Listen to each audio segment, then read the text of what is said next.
అబద్ధాల ఫ్యాక్టరీగా వైసీపీ మారిపోయిందట. విషనాగుల్లా బుసలు కొడుతున్నారట.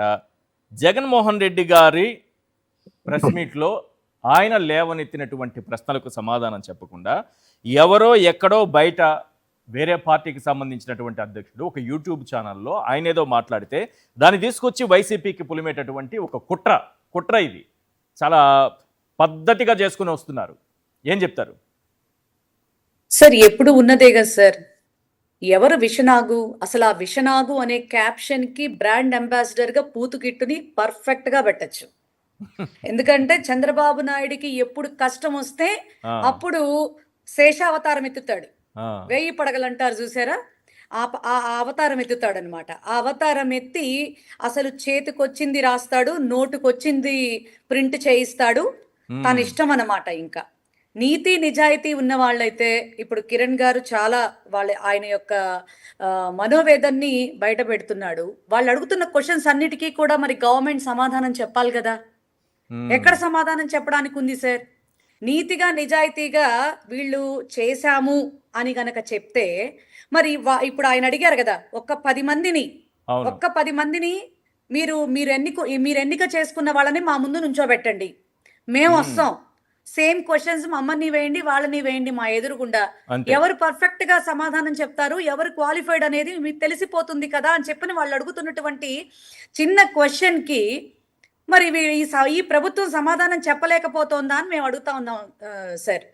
ఎందుకంటే ఒక్క మాట చెప్తున్నాను సార్, వీళ్ళు ఎంత దారుణమైనటువంటి వాడంటే బూతు కిట్టు. నిజంగా చంద్రబాబు నాయుడికి అంటే ఒక వ్యక్తికి ఊడిగం చెయ్యాలంటే ఇంత నీచానికి దిగజారటానికి కూడా వెనుకాడరు అనేది పత్రికని అలాగే జర్నలిజంని ఇంత దారుణంగా ఉపయోగించుకుంటారు అనేది మాత్రం నిజంగా ఈ మీడియాకి, అందులోనూ పర్టికులర్లీ ఈ బూత్ కిట్కే చెల్లిపోతుంది సార్.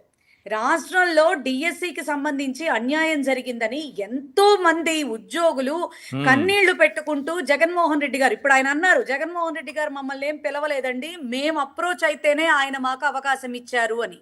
వీళ్ళందరూ మొదట లోకేష్ గారినే కలవడానికే వెళ్ళారు, చాలా ప్రయత్నాలు చేశారు, కనీసం దగ్గరకు కూడా రానివ్వలేదు. వారే చెప్తున్నారు. ఇప్పుడు కిరణ్ గారు చెప్తుంది కూడా అదే కదా. ఫస్ట్ మేము గవర్నమెంట్ నే మేము అప్రోచ్ అవటానికి మేము వెళ్ళాలని చూస్తే కనీసం మమ్మల్ని గమనించి మేము వస్తున్నామని తెలిసి కనీసం మమ్మల్ని దగ్గరకు కూడా రానివ్వటానికి కూడా మాకు అవకాశం కల్పించలేదు. కానీ మా బాధ జగన్మోహన్ రెడ్డి గారికైనా కనీసం చెప్పుకోగలిగితే ఆయన భవిష్యత్తులో ఇలాంటివి తప్పు జరగకుండా మాకు న్యాయం జరగడానికి ఏదో ఒక అవకాశాన్ని క్రియేట్ చేస్తారు అన్న నమ్మకంతో వాళ్ళ లోకల్ నాయకులతో అప్పుడు కూడా టైం పట్టిందండి. జగన్ గారు ఏమి మమ్మల్ని వెంటనే మమ్మల్ని ఏమీ పిలవలేదు, ఇలాంటి దరిద్రపు న్యూస్లన్నీ బయటకు తీసుకొస్తారనే అని చెప్పని కూడా చెప్పారు. లాస్ట్ కి మా బాధ ఆయన చూడలేక అవకాశం ఇచ్చి మమ్మల్ని పిలుచుకుంటే ఇదిగో ఈ రకంగా మాట్లాడుతోంది సార్. నిజంగా ఈ ప్రభుత్వానికంటూ నిజంగా చిత్తశుద్ధి అనేది లేదు. అసలు చూసారా సార్, ఇక్కడ 2 స్ట్రాటజీలు అమలు అవుతున్నాయి. ఒకటేమో అభ్యర్థుల్ని ట్రోలింగ్ అన్నా చేయాలి, ఇబ్బంది పెట్టాలి, వాళ్ళపైన సోషల్ మీడియాలో ఏదో ఒక రకంగా తప్పుడు వార్తలు లేదంటే ఫేక్ వార్తలు వాళ్ళ మీద స్ప్రెడ్ చేయాలి, ట్రోల్ చేసి ఇబ్బంది పెట్టాలి. లేదా జగన్మోహన్ రెడ్డిని కలిశారు కాబట్టి మీరు సైలెంట్ అవ్వండి, మీకు ఏదో ఒక రకంగా మేము న్యాయం చేస్తాం, మీరు సైలెంట్ అయిపోండి. ఈ 2 స్ట్రాటజీలు అమలు చేస్తున్నారు. ఏ రకంగా న్యాయం చేస్తారు సార్? నాకు అర్థం కాదు. ఏ రకంగా న్యాయం చేస్తారు? గవర్నమెంట్ మా చేతిలో ఉంది కదా, మీరు సైలెంట్ గా ఉండండి, మేము ఏదో ఒకటి చేస్తాం. అది సైలెంట్ గా ఉంటే ఏం చేస్తారనేది దాని మీద క్లారిఫికేషన్ అనేది ఈ రోజు డిఎస్సి ఉద్యోగులకి కావాల్సినటువంటి పరిస్థితి. నువ్వు అధికారంలోకి రావడానికి మేనిఫెస్టోలో మరి సంవత్సరానికి 4 లక్షల ఉద్యోగాలు ఇస్తాను అని చెప్పావు. 2 ఏళ్ల కాలం ముగిసిపోయింది. 8 లక్షల ఉద్యోగాల పరిస్థితి అటకెక్కేసింది.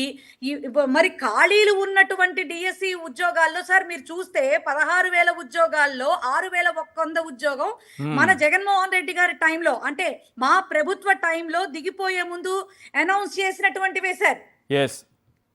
సో అప్పుడు కోడ్ రావటం వల్ల ఆగిపోయినటువంటి పరిస్థితే తప్ప దాన్ని ఆ 6,100 వీళ్ళు రావడంతోనే గనక ఇచ్చుండుంటే గనక ఆ క్రెడిబిలిటీ మొత్తం జగన్మోహన్ రెడ్డి గారికే వెళ్ళిపోతుందని దుర్మార్గానికి పరాకాష్ఠగా ఉండేటటువంటి వాళ్ళు కాకపోతే సార్ వీళ్ళు ఆపేయడం వల్ల ఎంతమంది బాధపడ్డారు సార్ ఈ రోజున.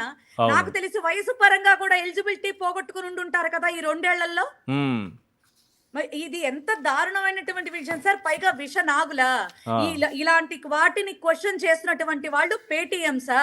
మరి ఈ డప్పు కొట్టే ఛానల్స్ ని, ఈ విష ఛానల్స్ ని ఏం మాట్లాడాలి సార్? ఈ బూతు కిట్టుగాడిని ఏం మాట్లాడాలి అనకూడదు కానీ ఏం మాట్లాడాలి సార్? అసలు ఏదైనా ప్రశ్నించడం పాపం.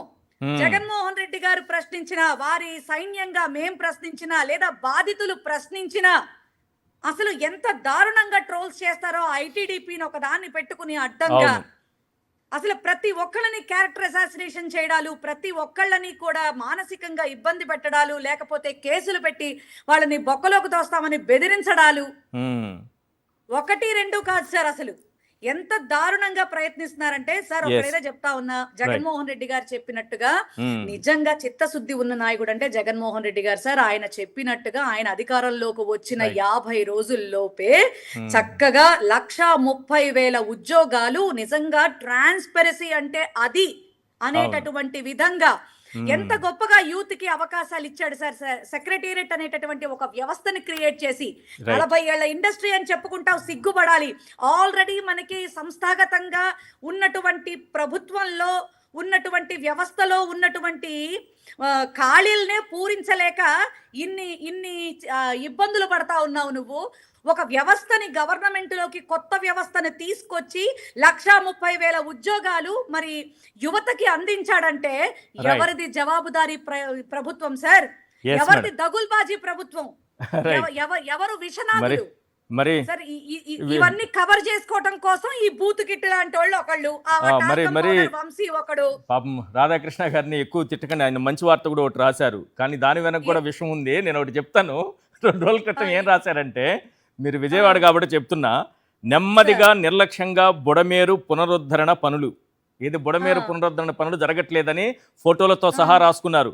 వేసవికే పూర్తి కావాల్సిన పనులు వర్షాకాలం వచ్చినా మందకొడిగా, అసంపూర్ణంగానే diversion canal retaining wall lining పనులు, అధికారుల నిర్లక్ష్యం, జూన్ నుంచి వర్షాలు పడతాయని తెలిసి ఉదాసీనత, తిట్టి తిట్టి తిట్టి వార్త రాశారు.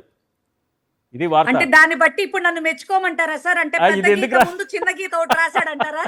ఎందుకు రాశారో తెలుసా మేడం? ఈ బుడమేరులో అయింది పవర్ ప్రాజెక్ట్ ఒకటి ఉంది, అది ఎక్కడ మునిగిపోతుందని భయం ఉండొచ్చేమో మేబీ.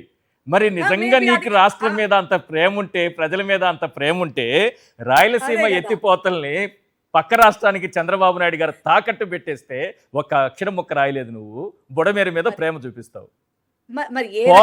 పోలవరం ఈ రోజు వరకు ఎలా సాగుతోందో అందరికి తెలుసు. నాసిరకం పనులని కేంద్రమే చెప్తోంది, అక్కడ వేసిన కమిటీ చెప్తోంది, దాని మీద వార్తలు రాయడు కానీ బుడమేరు గురించి బురద వార్తలు రాస్తారు. సరే, మీరు ఎక్కడైనా సరే, ఏ వార్తలోనైనా సరే, అటు ప్రభుత్వానికైనా ఇన్నర్లీ మంచి జరిగేటటువంటి విషయం అయి ఉండాలి, ప్రభుత్వాన్ని కాపాడుకునేటటువంటి విషయం అయినా అయి ఉండాలి, లేదు రాధాకృష్ణకి మంచి జరిగేటటువంటి విషయం అయినా అయి ఉండాలి సార్. బుడమేరు మీద మనకు చాలా ప్రేమ ఉంది, రాష్ట్ర ప్రజలు, విజయవాడ ప్రజల మీద చాలా ప్రేమ ఉంది మనకి. చాలా ప్రేమ సార్. అందుకే రావడంతోనే తన కరకట్ట కొంపని కాపాడుకునేటటువంటి ప్రయత్నంలో విజయవాడ ప్రజల్ని ముంచేశారు. రైట్.